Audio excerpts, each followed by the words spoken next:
Bonjour à tous et bienvenue dans ce flash de 10 heures. Le président Alassane Ouattara est rentré à Abidjan hier soir après un séjour à Paris. Le chef de l'État, accompagné de son épouse, a été accueilli par le vice-président Daniel Kablan-Duncan, le premier ministre Amadou Gon Coulibaly et plusieurs membres du gouvernement. Avant son séjour en France, le président a pris part les 28 et 29 janvier au sommet de l'Union africaine à Addis Abeba en Éthiopie, un sommet consacré donc à la lutte contre la corruption, la réalisation de la zone de libre-échange et le lancement du marché unique du transport aérien. Et ici, toujours, les forces de sécurité ivoiriennes formées aux stratégies de lutte contre le terrorisme. 27 éléments des forces de sécurité de Côte d'Ivoire prennent part depuis lundi donc à ce programme de formation sur les questions de terrorisme. Formation initiée par le ministère de l'Intérieur et l'ambassade des États-Unis en Côte d'Ivoire. Michel Digré. La lutte contre le terrorisme est une priorité pour la Côte d'Ivoire et ses partenaires internationaux. Le terrorisme, une menace pour la sécurité et les libertés dont jouissent les citoyens, selon Toby Vincent Irié, directeur de cabinet du ministre de l'Intérieur et de la Sécurité. Cet appui des États-Unis est à inscrire dans le cadre d'un programme d'assistance antiterrorisme mis en place au lendemain de l'attaque de Grand Bassam. Le programme permettra de renforcer les capacités opérationnelles des forces de sécurité ivoiriennes, notamment celles responsables de l'application de la loi et de la sécurité à travers l'expertise de formateurs américains. Le terrorisme peut frapper partout.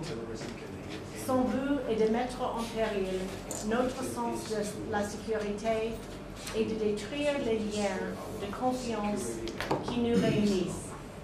L'une des meilleures manières de riposter et de renforcer nos partenariats est par la préparation, comme nous le faisons aujourd'hui. Le ministère de l'Intérieur a rendu possible cette formation qui, à terme, va permettre à plus de 54 policiers et gendarmes de développer un réseau de collaboration dans la lutte contre le terrorisme.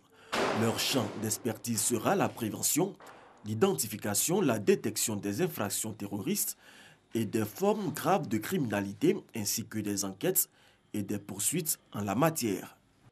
À Soubré, la mairie incendiée après le grand marché qui a pris feu faisant d'importants dégâts matériels et financiers. Ce sont des individus non identifiés qui ont mis feu à la mairie hier. Après Soubré, le marché de Katiola est aussi parti en fumée hier. Nous y reviendrons à 13 h avec plus de détails.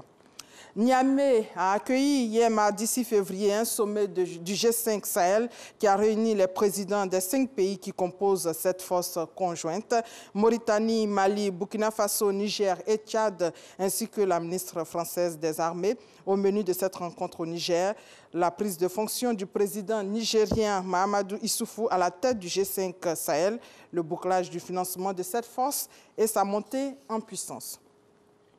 La communauté économique des États de l'Afrique de l'Ouest, CEDEAO, a décrété des sanctions contre 19 personnalités bissau-guinéennes, dont des proches du président José Mario Vaz, pour non-respect d'un accord de sortie de la crise politique. Et en bref, au moins 4 personnes ont été tuées, 145 sont portées disparues après un séisme de magnitude 6,4 qui a frappé hier dans la soirée l'est de Taïwan. Le tremblement de terre a par ailleurs fait 225 blessés, dont certains grièvement. Pour terminer, Paris et le nord de la France ont des pieds dans la neige. Le froid s'installe donc à Paris, en France. Le gouvernement a déclenché le plan grand froid dans de nombreux départements. Près d'1 millier de places supplémentaires pour les sans-abri sont déployées dans tout le pays. Le numéro d'urgence 115 devrait aussi être plus réactif. Des centaines de personnes ont été hébergées en Île-de-France dans la nuit du 7 février, notamment dans les gares. Et voilà.